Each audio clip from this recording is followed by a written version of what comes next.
तो दोस्तों, मेरी आखिरी वीडियो में हमने बात करी थी एक इंडोनेशियन हॉरर मूवी के बारे में। पर वो मूवी कुछ खास नहीं थी और इसलिए आज मैं आप लोगों के लिए लाया हूँ एक कमाल की लेटेस्ट इंडोनेशियन हॉरर मूवी जो सच्ची घटना पे आधारित है। जी हाँ दोस्तों, ये मूवी के किस्से सच्ची घटना से है और मूवी का नाम है सेवुदिनो और IMDb ने इसे 6.2 आउट ऑफ 10 की रेटिंग दी है। हम लोग इस मूवी में काले जादू के बारे में देखेंगे और मुझे यकीन है कि आप लोगों को ये मूवी बहुत ज्यादा पसंद आएगी, तो वीडियो को पूरा लास्ट तक देखना। चैनल पे नए हो तो मेरे चैनल को सब्सक्राइब करना और वीडियो को लाइक करना बिल्कुल भी मत भूलना, क्योंकि अब हम देखने जा रहे हैं सेवुदिनो मूवी की एक डरावनी डिमोनिक कहानी। तो ये कहानी शुरू होती है दो लड़कियों को दिखाते हुए। एक का नाम था जुम और एक का नाम था मीना। दोस्तों, ये लड़कियां एक बड़े घर में काम करती थी, पर जुम थोड़ी परेशान थी। वो मीना को आकर बोलती है कि रिकॉर्डिंग खराब हो गई है और मीना डर जाती है। मीना को जुम ये भी बताती है कि उसने रिचुअल पूरा नहीं किया और इसके बाद वो दोनों लड़कियां भागती है एक कमरे में। उस कमरे में लेटी हुई थी डेला नाम की एक लड़की, जिसके ऊपर वो दोनों एक पिंजरे जैसी जाली को रख देते हैं और किसी रिचुअल की तैयारी करने लगते हैं। पर तभी डेला जाग जाती है और पकड़ लेती है मीना का गला। हम लोग समझ जाते हैं कि डेला पोजेस्ड है और अब डिमोनिक तरीके से डेला मीना का सर फोड़ फोड़ कर उसे बुरी तरीके से मार डालती है। ये सब देख के जुम बुरी तरीके से कांप जाती है, पर फिर डिमोनिक डेला कूद कर जुम को भी पकड़ लेती है और हम लोग डेला के पीछे एक डीमन के हाथ को भी देख पाते हैं, जिसके बाद डेला जुम को भी मार डालती है। अब सीन जाता है 2003 में ईस्ट जावा नाम के एक छोटे से टाउन में, जहाँ पे हम लोग मिलते हैं स्त्री से, जो एक गरीब घर की बेटी थी। श्री एक छोटे से रेस्टोरेंट को अपनी बहन के साथ संभालती थी, पर श्री को और पैसों की जरूरत थी और आज फिर श्री को पता चलता है अतमोजो फैमिली के बारे में। अतमोजो फैमिली एक बहुत अमीर परिवार था जिसे होम असिस्टेंट की तलाश थी और श्री की बहन श्री को इस जॉब के लिए इंटरव्यू देने को बोलती है। श्री अब आगे जाती है अतमोजो परिवार के घर, जो बहुत ज्यादा बड़ा था और वहां पे दर्जनों लड़कियां आई हुई थी जॉब के लिए। अब इतनी सारी लड़कियों को देखकर श्री को लगता है कि उसे जॉब नहीं मिलेगी। तभी बारिश भी होने लगती है और फिर श्री घर जाने लगती है, पर श्री टकरा जाती है एक गाड़ी से। गाड़ी से बाहर निकलता है सुगिक नाम का एक आदमी, जो अतमोजो परिवार का ड्राइवर था, और लिडिया नाम की एक नौकरानी, जो अतमोजो परिवार का ही काम करती थी। लिडिया अब श्री को घर के अंदर ले जाती है क्योंकि उसे चोट लग गई थी, जहाँ पे वो उसकी चोट की पट्टी वगैरह करती है। अब तभी लिडिया को कोई बुला लेता है और वो चले जाती है, जिसके बाद श्री बड़े से घर के अंदर ताका झाकी करने लगती है। वो देखती है अतमोजो परिवार की मुखिया कर्सा की फोटो को और फोटो देखकर श्री को अजीब सा लगता है, जैसे वो डिमोनिक हो। खैर, तभी लिडिया वापस आती है और वो श्री को कर्सा के पास भेज देती है, ये कह के कि शायद कर्सा उसे जॉब दे दे। श्री बहुत खुश होकर कर्सा से मिलने के लिए जाती है, पर कर्सा का कमरा अंधेरे से भरा हुआ था और दोस्तों, जो कर्सा थी उसके शरीर पे अजीब से घाव थे जो बहुत ज्यादा घिनौने थे। कर्सा का डिमोनिक चेहरा देखकर श्री डरने लगती है, पर फिर कर्सा श्री के थोड़े से बाल काटकर उसे अपने साथ ले जाती है एक अजीब से ऑल्टर वाले कमरे में। ये सब देखकर ये साफ था कि कर्सा कुछ डिमोनिक कर रही है और फिर वो श्री के बालों के ऊपर करती है एक रिचुअल। श्री को समझ नहीं आ रहा था कि कर्सा क्या कर रही है, पर फिर कर्सा पानी का एक भगोना निकालती है जिसके अंदर फूलों वाला पानी भरा हुआ था और फिर वो श्री को बोलती है उस पानी से उसका घिनौना बदन साफ करने के लिए। श्री जॉब पाने के लिए ये काम भी करती है, पर एंड में कर्सा श्री को एक अजीब सा धुआं सुखाकर बेहोश करवा देती है। अब जब श्री को होश आता है तो वो थी गाड़ी में सुगिक के साथ, जो उसे वापस के घर ले आया था। श्री तुरंत अब अपने घर चले जाती है और जो आज हुआ उसके बाद श्री को लग रहा था कि ये जॉब शायद कुछ खतरनाक है, पर उसे जॉब मिल गई थी, ये सुगिक ने उसे बताया था। वो इस बारे में अपने पापा से भी बात करती है, पर श्री के घर की हालत बहुत ज्यादा खराब थी और इसलिए एंड में श्री फैसला करती है जॉब करने का। खैर, उस रात को श्री को आता है एक डिमोनिक सपना और सपने में श्री के पापा का आधा शरीर गायब हो जाता है। श्री का पापा डिमोनिक तरीके से बनकर श्री पे हमला कर देता है, पर तभी श्री जाग जाती है और ये तो बस शुरुआत थी। इतना ही नहीं, श्री आज अपने हाथ पर एक टैटू भी देखती है जो मिटाने पर भी नहीं मिटता। और फिर उसके बाद श्री को लेने आ जाती है सुगिक की गाड़ी, जो आज उसे उसकी होम असिस्टेंट की जॉब तक ले जाएगा। गाड़ी में ऑलरेडी 2 लड़कियां थी, एक का नाम था अर्ना और एक का था दीनी। और दोस्तों, उन दोनों के हाथों पे भी वही सेम टैटू था। यहाँ पे हमें पता चलता है कि दीनी अतमोजो परिवार के लिए पहले से ही होम असिस्टेंट का काम कर रही है और अर्ना नई है, बिल्कुल श्री की तरह। दीनी के बिहेवियर से ये साफ था कि जॉब में कुछ तो गड़बड़ है, पर जॉब के लिए इन तीनों लड़कियों को 10 मिलियन पीसो मिल रहे थे और इतने पैसे के लिए तो कोई भी मान जाएगा। खैर, अब सुगिक उन तीनों लड़कियों को ले जाता है घने जंगलों में और रास्ते में एक जगह रुककर सुगिक एक बांस के पेड़ के पास अपने खून का सैक्रिफाइस भी करता है, जिससे श्री और ज्यादा कंफ्यूज होती है। खैर, बहुत देर तक ट्रैवल करने के बाद वो लोग पहुंचते हैं एक झोपड़ी के पास और वहीं पे उन्हें होम असिस्टेंट का काम करना था। तीनों लड़कियां सुगिक के साथ झोपड़ी के अंदर जाती है और उस जगह की हालत खस्ता थी। श्री एक कैलेंडर पे नंबरिंग लिखी हुई देखती है जो 1000 तक जा रही थी और 1000वें दिन पे 13 तारीख पड़ रही थी। पूछने पे श्री को पता चलता है कि 1000 दिन पूरे होने के बाद उनकी ये जॉब खत्म हो जाएगी। और दोस्तों, 1000 दिन पूरे होने में सिर्फ 3 दिन बाकी थे, पर अभी तक श्री को ये नहीं पता चलता कि भाई काम क्या है। थोड़ी देर बाद अब लड़कियों से आकर मिलता है तामीन, जो अतमोजो फैमिली का ही एक शमन था, और वो अब अर्ना, दीनी और श्री को पहनने के लिए देता है एक अजीब सा कपड़ा। उस कपड़े को पहनवा के तामीन तीनों को ले जाता है एक कमरे के अंदर। और दोस्तों, उस कमरे में रखा हुआ था एक बड़ा सा पिंजरे जैसा कुछ जो कपड़े से ढका हुआ था। हमें अब जल्दी ही पता चलता है कि उस पिंजरे के अंदर कैद है डेला, जिसे हमने मूवी की शुरुआत में देखा था। दोस्तों, डेला असल में अतमोजो परिवार की एक लौती बेटी थी और वो कर्सा की पोती थी।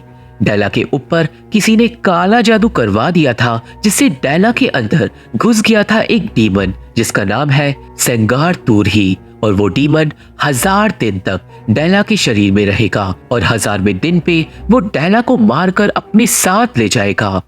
अब दोस्तों, तामीन लड़कियों को बताता है कि सेंगार तूरही को शांत रखने के लिए वो लोग करते हैं बेदिंग दी डेड नाम का एक रिचुअल, जिससे डीमन शांत रहता है। वो रिचुअल वो लोग 997 दिनों से कर रहे थे और अब 3 दिन बाद जब 1000 दिन पूरे होंगे तो वो लोग एक ऐसा रिचुअल करेंगे जिससे डेला की जान बच जाएगी। पर अब अगले 3 दिनों तक अर्ना, दीनी और श्री को बेदिंग दी डेड रिचुअल करते रहना होगा ताकि सेंगर तूरही को शांत रखा जा सके। इतना ही नहीं, जो दीनी थी वो इस काम को शुरुआत से ही कर रही थी और इसलिए वो ऑलरेडी सब कुछ जानती थी। रिचुअल करने के लिए एक रिकॉर्डिंग भी थी जो कर्सा ने बनाई थी और कर्सा उस रिकॉर्डिंग में बताती है कि कैसे कैसे बेदिंग दी डेड रिचुअल करना है। सबसे पहले पानी के अंदर कुछ खास फूलों को मिलाना था और फिर फूलों वाले पानी से डेला के शरीर को साफ करना था। इस सब के दौरान रिकॉर्डिंग में कर्सा एक मंत्र भी बोलती है जो डीमन को शांत रखेगा और लड़कियों का काम था सिर्फ सफाई करने का। यहाँ पे दीनी श्री और अर्ना को दिखाती है कि रिचुअल करते कैसे हैं, पर तभी डिमोनिक डेला उठकर दीनी का हाथ पूरी तरीके से काट लेती है। दीनी किसी तरीके से अपना हाथ छुड़वाती है और फिर डेला को शांत करवाता है तामीन, पर यह सब देखकर श्री और अर्ना के होश उड़ गए थे। उन दोनों को ऐसी जॉब नहीं चाहिए थी जो इतनी ज्यादा डिमोनिक हो और इसलिए वो दोनों डर कर घर से भाग जाते हैं।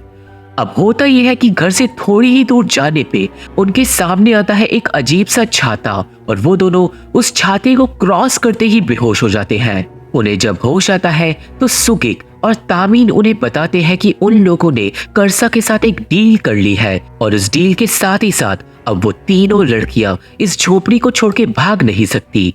वो तीनों बस वहां तक जा सकती है जहां पे वो अजीब सा छाता लगा हुआ है। और दोस्तों, ये डील तब हुई थी जब कर्सा ने उन लोगों को बेहोश कर दिया था रिचुअल करते वक्त।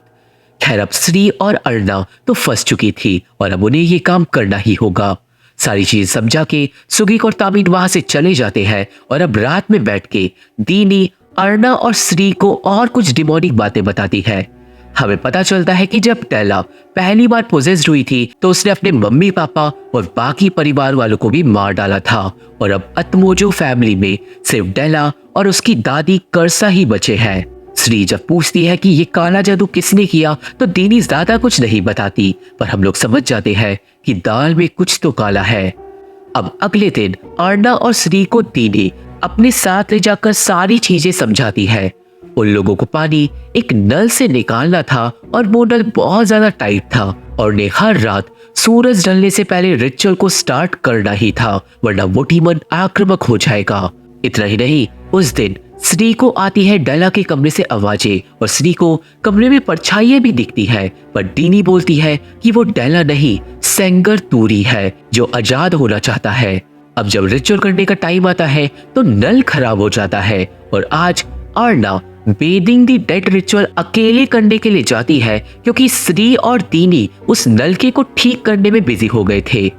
रिचुअल आराम से आज हो जाता है, पर रात को सोने के बाद श्री को आता है एक सपना। सपने में श्री जागती है एक बड़ी सी घास की फील्ड में। वो घास में भागने लगती है और भागते भागते पहुंच जाती है घर के पास, जिस घर के अंदर से डेला की आवाजें आ रही थी। डेला मदद मांग रही थी, पर तभी एक आदमी श्री पे हमला कर देता है और श्री जाग जाती है। पर दोस्तों, जागने के बाद भी श्री को लगता है कि जो सपने में हुआ वो सच था, क्योंकि उसके पैर मिट्टी में सन गए थे और उसके पास घास के टुकड़े पड़े हुए थे। अब नाश्ते के टाइम पे श्री अपने सपने के बारे में अर्ना और दीनी को बताती है, पर उन दोनों को ऐसा सपना नहीं आया था। श्री को ऐसा सपना क्यों आया ये किसी को समझ नहीं आता, पर दीनी बोलती है कि तुम इन चीजों पे ज्यादा ध्यान मत दो, तुम्हें भ्रम हुआ होगा। अब आज दीनी श्री को बोलती है बेला का रिचुअल करने के लिए और रात होने के बाद श्री इसलिए ही जाती है डेला के कमरे में। कमरे में ऑलरेडी फूल बिखरे हुए थे और मोमबत्तियां बंद थी। मोमबत्तियां जला के श्री कर्सा की रिकॉर्डिंग चालू करती है, पर वो रिकॉर्डिंग ठीक से नहीं चल रही थी और तभी श्री को डेला पिंजरे के अंदर से आवाज लगाती है।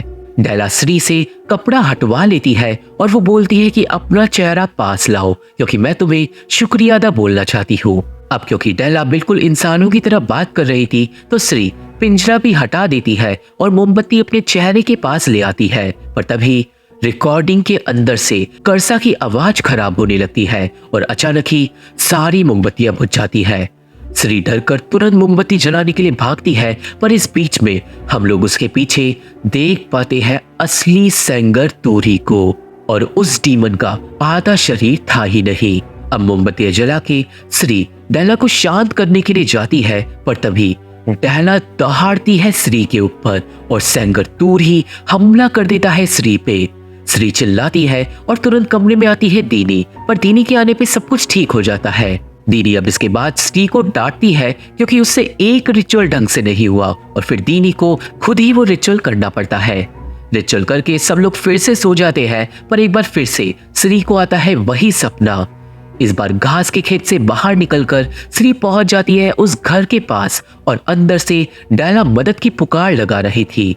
श्री घर के अंदर जाने की कोशिश करती है, पर तभी वो आदमी श्री पे हमला कर देता है एक कुल्हाड़ी से और श्री जाग जाती है। जागने के बाद श्री और ज्यादा डर गई थी क्योंकि दोस्तों, कुल्हाड़ी से रियल लाइफ में भी उसके बाल और तकिया कट गए थे। खैर, आज लड़कियों के पास वापस आते हैं सुगिक और तामीन। इतना ही नहीं, सुगिक आज आंगन में एक गड्ढा खोदने लगता है जो कि थोड़ा अजीब था। वही श्री अपने सपने के बारे में तामीन को बताती है और तामीन सपना सुनकर चौंक जाता है, पर वो श्री को कुछ भी नहीं बताता। अब जब तामीन और सुगिक थोड़ी देर बाद चले जाते हैं तो लड़कियां गड्ढे को देखती है और दोस्तों, वो गड्ढा 3 लाशें दफन करने के लिए बिल्कुल काफी था, जिससे श्री और अर्ना अब डरने लगते हैं कि शायद उनकी जान खतरे में है। खैर, इस बात के ऊपर अर्ना और श्री अब बात करते हैं। उन दोनों को शक था कि कुछ ना कुछ गड़बड़ है इस अतमोजो परिवार के बिजनेस में, पर दीनी बिल्कुल नॉर्मल थी। रात को अब रिचुअल का टाइम होता है और आज श्री और दीनी रिचुअल के लिए जाते हैं, पर किसी वजह से पानी की बाल्टी में छेद था जिससे पानी फेल जाता है। श्री अब तुरंत वापस पानी भरने के लिए जाती है, पर वो नल ड्रामे करता है। श्री की पानी भरने में मदद दीनी भी करने के लिए आ जाती है, पर जब तक वो दोनों पानी भर के वापस आ पाते बहुत देर हो जाती है, क्योंकि सूरज ढल गया था और रिचुअल का टाइम निकल चुका था। और अब कमरे में डिमोनिक डेला पिंजरे से बाहर निकलकर एक कोने में खड़ी थी। दीनी जाकर डेला से बात करती है, पर तभी मोमबत्तियां बुझ जाती है। दीनी तुरंत मोमबत्ती वापस जलाती है, पर तभी डिमोनिक डेला हमला कर देती है दीनी पे। श्री दीनी को बचाने की कोशिश करती है और शोर सुनकर अर्ना भी कमरे में आ जाती है, पर अब डेला पकड़ लेती है अर्ना को और वो उसकी गर्दन पूरी तरीके से काट डालती है। यहाँ पे वो डीमन उन तीनों लड़कियों को क्लीवॉन के बच्चे कह के बुलाता है, जिसका मतलब क्या है यह हमें आगे पता चलेगा। डीमन लड़ाई में दीनी को भी मारकर बेहोश कर देता है, पर एंड टाइम पे श्री फूलों का पानी डालकर डीमन को फाइनली शांत कर देती है।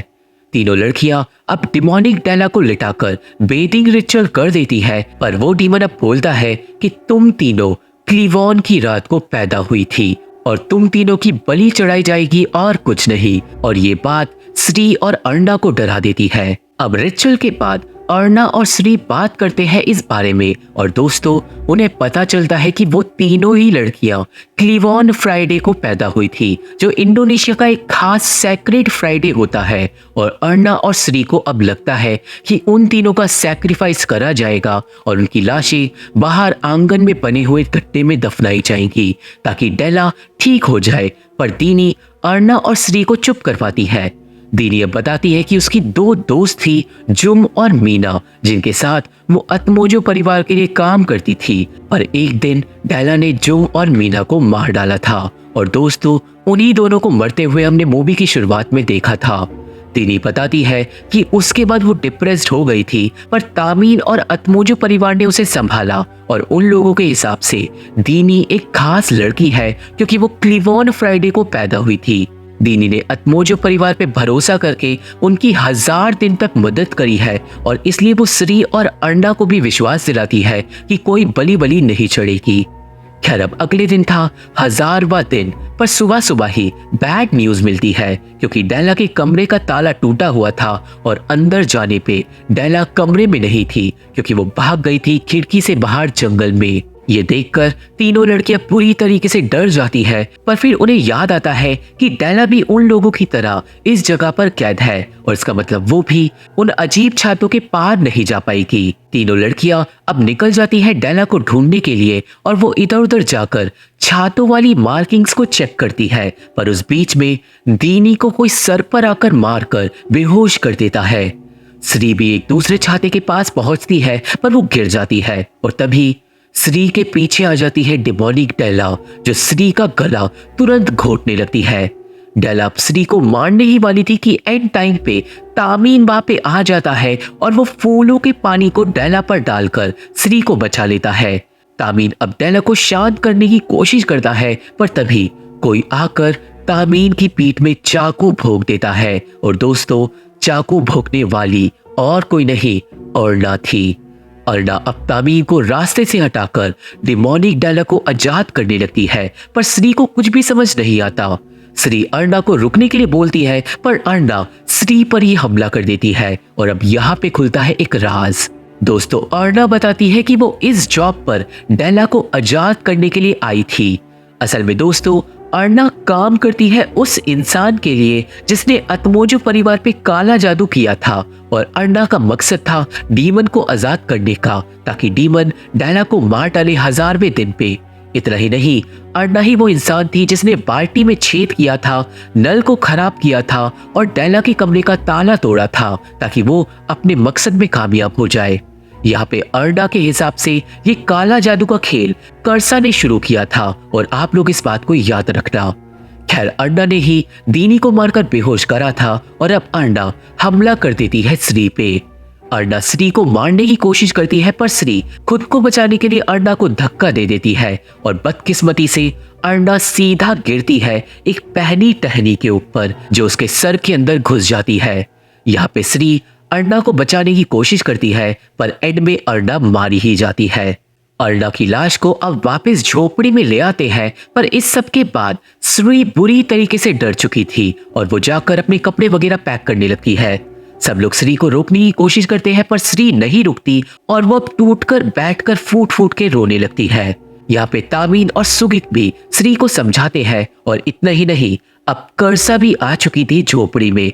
करसा श्री को बोलती है कि डेला को उसकी मदद चाहिए और रिचुअल में किसी की बलि नहीं चढ़ाई जाएगी। और इतना ही नहीं, करसा समझाती है कि अर्णा की मौत भी श्री की वजह से नहीं हुई।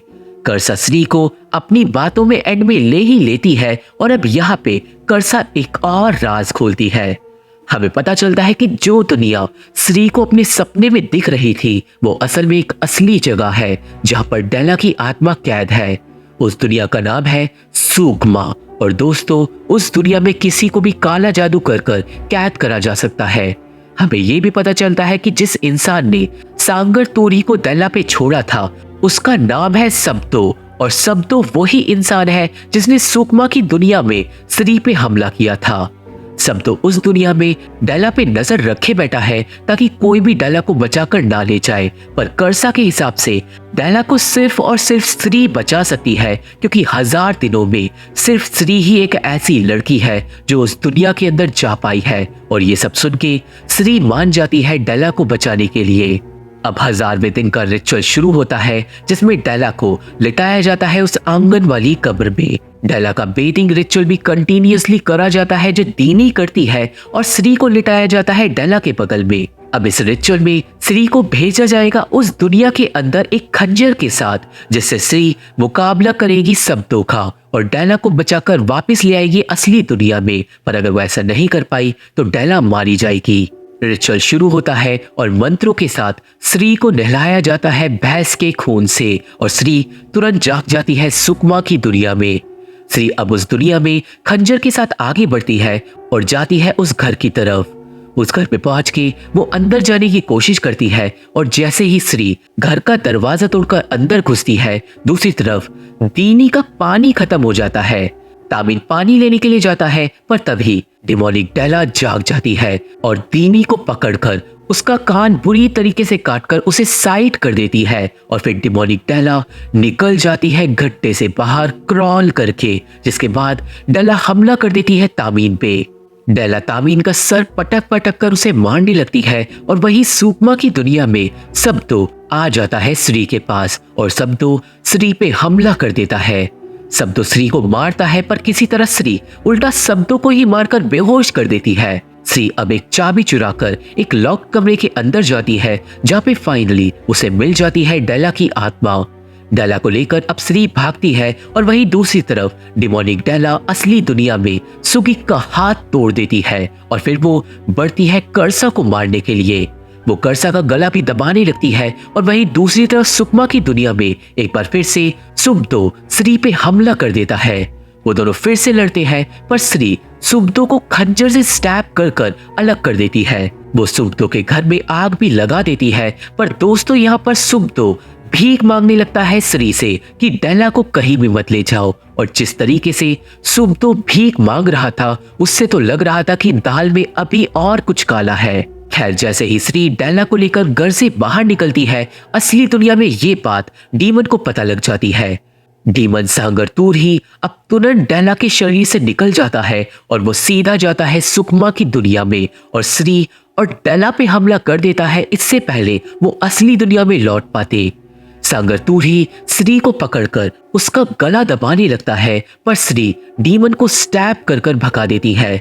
श्री और डेला फिर तुरंत असली दुनिया में लौट आते हैं और डेला अब फाइनली असली दुनिया में जाग जाती है। श्री को भी असली दुनिया में होश आ जाता है और वो तुरंत अपनी घायल दोस्त दीनी को संभालती है और फाइनली अब सब कुछ ठीक हो गया था। सारे लोग डेला का ठीक होने की खुशी मनाते हैं, पर वही सुगमा की दुनिया में सबदो अपनी बेटी की फोटो देखते हुए अतमोजो परिवार को किलर बता रहा था, पर तभी वहां पे आ जाता है सांगर तूरी। और अब क्योंकि सबदो का जो काला जादू था वो उल्टा पड़ चुका है और फेल हो गया है, तो इसलिए अब वो डीमन सबदो पे ही हमला कर देता है। अब आगे कुछ दिन बाद करसा श्री को बुलाती है और उसे उसकी जॉब के पैसे दे देती है। करसा के घाव भी अब बढ़ने लगे थे और मेरे ख्याल से ये जो घाव थे ये भी काले जादू की वजह से उसके शरीर पे थे। पर जो भी हो, श्री को अब यहाँ पर लगता है कि दाल में कुछ काला है और वो करसा के पैसे नहीं लेती। अब आगे जब श्री को सुगिक घर छोड़ रहा था तो रास्ते में सुगिक बोलता है कि तुमने पैसे ना लेकर बिल्कुल सही किया, वरना तुम भी फंस जाती। यहाँ पे श्री को समझ नहीं आता कि उसका क्या मतलब है, तो वो सुगिक से पूछती है कि क्या ये सब कुछ करसा की वजह से हुआ है। और अब सुगिक बताता है एक बड़ा राज। असल में दोस्तों, शब्दों का परिवार भी एक बहुत अमीर परिवार था, बिल्कुल करसा के परिवार की तरह, और वो दोनों एक दूसरे के दुश्मन थे। पर करसा ने हद पार कर दी और उसने एक दिन शब्दों के परिवार पे काला जादू कर दिया था, जिससे शब्दों का पूरा परिवार मारा गया था। करसा ने उसके बाद शब्दों को सुकमा की दुनिया में कैद कर दिया था और बदला लेने के लिए शब्दों ने फिर डेला के ऊपर उस डीमन को छोड़ दिया था। मतलब दोस्तों, करसा ही हमारी असली विलन थी, पर वो एंड में जीत गई। सुगिक बताता है कि करसा कोशिश करेगी तुम्हें पैसे देने की, और अगर तुमने पैसे ले लिए तो करसा जिंदगी भर तुम्हें अपना गुलाम बना लेगी। मूवी के एंड में श्री को अपने घर के बाहर पैसे फिर से पड़े मिलते हैं, पर श्री अपने घर की बुरी हालत होने के बाद भी उस पैसे को ठुकरा देती है और रोड पे फेंक देती है, और इसी वजह से श्री के हाथ से वो टैटू भी गायब हो जाता है। वही सुकमा की दुनिया के अंदर शब्दों का अब गला काट दिया गया था, और इसी डिमोनिक सीन के साथ ये मूवी खत्म हो जाती है। तो ये थी एक्सप्लेनेशन सेबू तीनों मूवी की, और मुझे आशा है कि आप सभी को मूवी समझ आ गई होगी और मेरी वीडियो पसंद आई होगी। ये मूवी देखनी है तो मेरे टेलीग्राम चैनल ज्वाइन करना होगा। मेरे फेसबुक पेज का लिंक और बाकी social media link description box में मौजूद है। तो अगर आप लोग मेरे से जुड़ना चाहते हो और मेरे से बात करना चाहते हो तो आप लोग मेरे को वहां पे फॉलो जरूर कर सकते हो। वीडियो पसंद आई हो तो चैनल को सब्सक्राइब करना और वीडियो को लाइक करना मत भूलना। वीडियो को लाइक टारगेट हम रखते हैं 1500 लाइक्स, क्योंकि अब मैं आप लोगों से मिलूंगा अपनी अगली वीडियो में। तब तक के लिए थैंक यू, बाय बाय।